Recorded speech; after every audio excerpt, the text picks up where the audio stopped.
Monseigneur Le Sauve, vous avez souhaité réagir à l'annonce de la mort du pape émérite Benoît XVI. C'est un pape qui a eu une certaine influence, une certaine importance dans votre vie, n'est-ce pas ? Oui, d'abord c'est lui qui m'a nommé évêque, mais je tiens à dire, j'avais eu l'occasion de travailler avec lui, alors qu'il n'était encore que Ratzinger, quelques mois auparavant.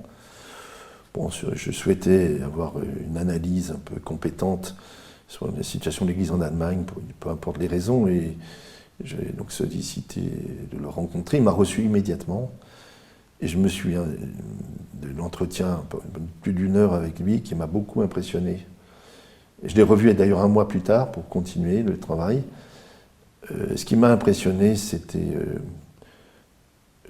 l'humilité de l'homme, le sentiment d'être devant un homme extrêmement, pas discret, mais modeste.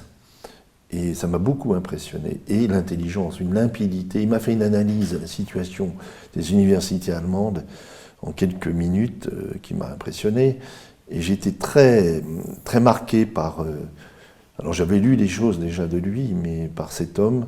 Alors de fait, quand 2 mois plus tard, devant ma télévision, j'apprends que c'est lui qui est donc successeur de Jean-Paul II, ça m'a beaucoup intéressé. Il m'avait dit, en partant, écoutez, nous menons le même combat, le pape Jean-Paul II qui est en train de mourir mène le même combat, alors courage.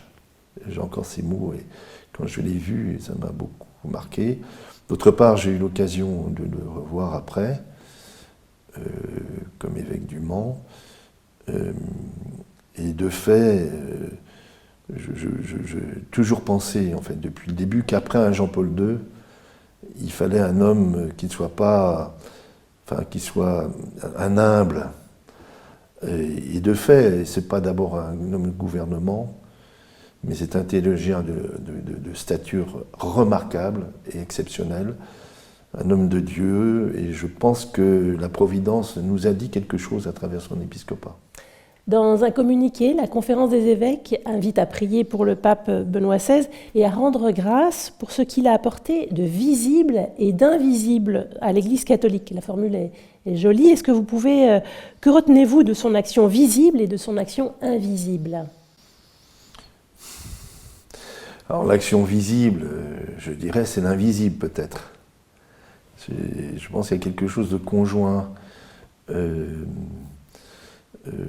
D'abord, certaines de ses interventions, entre les homélies et les différents discours, sont d'une qualité absolument incroyable, dont nous mesurons aujourd'hui la portée et la précision, une analyse de la situation à la fois du rapport entre foi et raison, c'est son sujet, mais aussi cette espèce de recherche de la vérité, et qui est présente chez lui depuis qu'il est jeune prêtre, jeune théologien. Pendant le concile, il y a une fascination pour la vérité, pour la foi, le rapport entre la révélation et l'intelligence humaine. Et l'un des objectifs de Benoît XVI, c'est de remettre l'intelligence à sa place, à sa juste place, dans un monde où tout est relatif, tout est relativisé. Et chez lui, au fond, tout son sujet, c'est le rapport entre amour et vérité, continuellement. Et donc je pense que nous sommes face à non seulement un grand théologien, certains pensent qu'il a une stature de docteur de l'Église. Je suis tenté de penser la même chose, et je pense que même sa démission, où il faut vous lire le texte, quand il dit en conscience devant Dieu, mes forces diminuant, il dit qu'il fait ce que sa conscience lui dit devant Dieu, c'est-à-dire qu'il fait ce qu'il lui semble que Dieu lui demande. Et moi, ce que j'attends d'un être, d'un homme, c'est pas qu'il soit toujours d'accord avec moi ou que je sois d'accord avec lui, c'est cette droiture. Il estime qu'il fait ce que Dieu attend de lui. Et rien que cela est d'une portée étonnante. Se situer face à la volonté de Dieu, ce qu'il en perçoit. Et sa démission est un acte, au fond, de gouvernement. Ça veut dire aussi qu'il donne une leçon. Ce n'est pas les personnes qui sont importantes, c'est le mystère de l'Église en elle-même, indépendamment des successeurs divers et variés ou des fonctions des uns et des autres. Si les diocésains d'Annecy souhaitaient relire un des textes du pape Benoît XVI, lequel conseilleriez-vous? Oh là là, puisque je viens moi-même de le relire, il a eu un discours absolument remarquable lors de sa visite en France au Bernardin, où donc il s'adresse au monde de la culture, justement du dialogue entre raison et foi. Et c'est là qu'il développe l'idée qui est géniale. Il dit c'est la recherche de Dieu qui produit la culture. Et que la recherche de Dieu, elle est inscrite dans le cœur de l'homme, elle ne le quitte jamais.